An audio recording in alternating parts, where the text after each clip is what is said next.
भारत का भविष्य अगर आप जानना चाहते हैं ना, तो मैं आपको एक छोटी सी कहानी सुना देता हूं। इससे आप भारत की पूरी रणनीति समझ जाएंगे। दरअसल एक बार एक राजा और उसका मंत्री अपने कुछ सैनिकों के साथ युद्ध लड़ने गया। अब युद्ध तो उसने लड़ा बड़ी बहादुरी से, लेकिन वो हारने लगा और एंड में उसे उसके दुश्मन सैनिकों ने घेर लिया। अब उसका जो मंत्री था उसने राजा को कहा कि हमें राजधानी एक संदेशा भिजवाकर कबूतरों के जरिए, जो पुराने जमाने में संदेश भेजने का माध्यम हुआ करते थे, थोड़े से और सैनिक बुला लेने चाहिए। अब राजा ने कहा कि ये क्या मूर्खता है भाई, हमें घेर लिया गया है, राजधानी से हम और सैनिक भी बुला लेंगे तो वो घेराबंदी तोड़कर कैसे अंदर आएंगे, कैसे हमारे साथ मिलकर लड़ेंगे। ये तो तुम्हारी जिंदगी का सबसे बेवकूफाना सुझाव है। तुम्हें मंत्री बनाया किसने? अब मंत्री को लगा कि राजा को गुस्सा आया है, इसीलिए वो थोड़ा चुप हुआ, ठिठका और फिर एक कागज का टुकड़ा उठाया और उस पर राजा को आराम से समझाया कि राजा साहब, आप ये तो देख रहे हो कि हमारी सेना को घेर लिया है दुश्मन सेनाओं ने, हमारा अंत निश्चित है, हार निश्चित है, हमें या तो गुलाम बना लिया जाएगा या मार देंगे।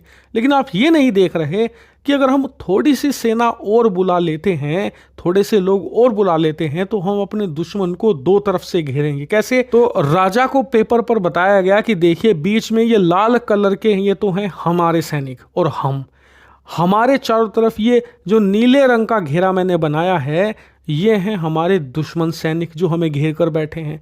अब हम एक और लाल घेरा इसके बाहर बनाएंगे जो होगा हमारे नए सैनिकों का।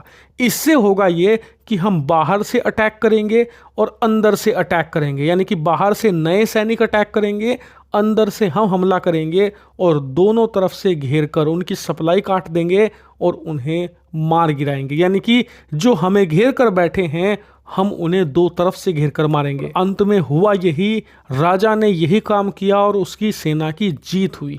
अब यही नीति है भारत की। नहीं समझे? मैं आपको बताता हूं। अभी तक आपको यह बताया जाता था कि हमें देश की सुरक्षा करनी पड़ेगी, वरना चीन लद्दाख कब्जा लेगा, चीन अरुणाचल प्रदेश कब्जा लेगा, या फिर बांग्लादेश जो सिलीगुड़ी कॉरिडोर है, जो चिकन नेक है, चीन के साथ मिलकर वो हथिया लेगा और भारत के जो नॉर्थ ईस्ट के राज्य हैं उन्हें शेष भारत से काट दिया जाएगा। लेकिन अब मामला पलट चुका है।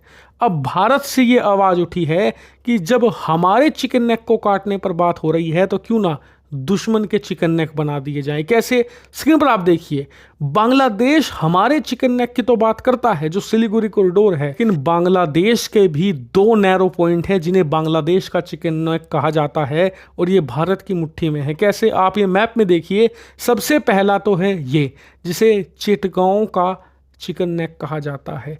ये जो पूरा चिटगांव इलाका है उसे जोड़ता है शेष बांग्लादेश से। और आप देखिए कितना नैरो पॉइंट है।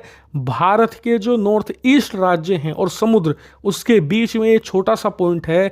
भारत एक रात के अटैक में इसे काट सकता है बांग्लादेश से। इतना ही नहीं, सिलीगुड़ी कॉरिडोर जिसे कब्जाने के सपना देखता है बांग्लादेश और चीन, उसी के पास ये एक दूसरा नैरो पॉइंट है बांग्लादेश का, जिस पर एक सिंपल सा अटैक इस हिस्से को काट सकता है और भारत का चिकन नेक लॉयन नेक बन सकता है। यानी कि जो इसे छोटी सी नैरो सा पैसेज कहा जाता है, ये एक बहुत बड़ा भूभाग बन सकता है। और इसीलिए अब भारत में भी कई पॉलिटिशियंस हैं, जैसे कि हेमंत बिश्वा शर्मा जो कि आसाम के मुख्यमंत्री हैं, वो कह रहे हैं और धमकी दे रहे हैं बांग्लादेश को कि अगर तुमने हमारे सिलीगुड़ी कॉरिडोर, जिसे चिकन नेक कहा जाता है, उसकी बात उठाई तो तुम्हें धमकी मिलेगी तुम्हारे डबल चिकन नेक को लेकर, और हम दोहरी कार्रवाई की बात करेंगे, तुम्हें दुगनी धमकी देंगे। इतना ही नहीं, कई लोग तो ये भी मांग उठा रहे हैं, खासकर कई डिफेंस एक्सपर्ट, कि चीन हमारी सोवरेनिटी को यहाँ पर इन्वेड करने की बात करता है, यानी कि लद्दाख, अरुणाचल प्रदेश।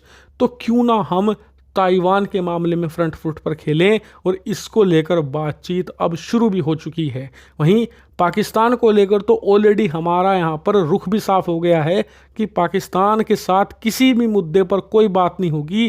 प्रधानमंत्री ने कहा है कि बातचीत सिर्फ एक ही मुद्दे पर होगी कि पाकिस्तान हमारा पीओके कब लौटा रहा है। अगर हाँ, पाकिस्तान कहे कि हम पीओके लौटाने की बात करना चाहते हैं, तो हम बातचीत खुले बाहों से स्वागत करके करेंगे और उसके बाद बाकी मुद्दों पर बातचीत की जाएगी। लेकिन इसके अलावा कोई और डिस्कशन पाकिस्तान के साथ नहीं होगा। यानी कि पाकिस्तान अब राजा नहीं, जो मंत्री वाली नीति थी उस पर चल रहा है।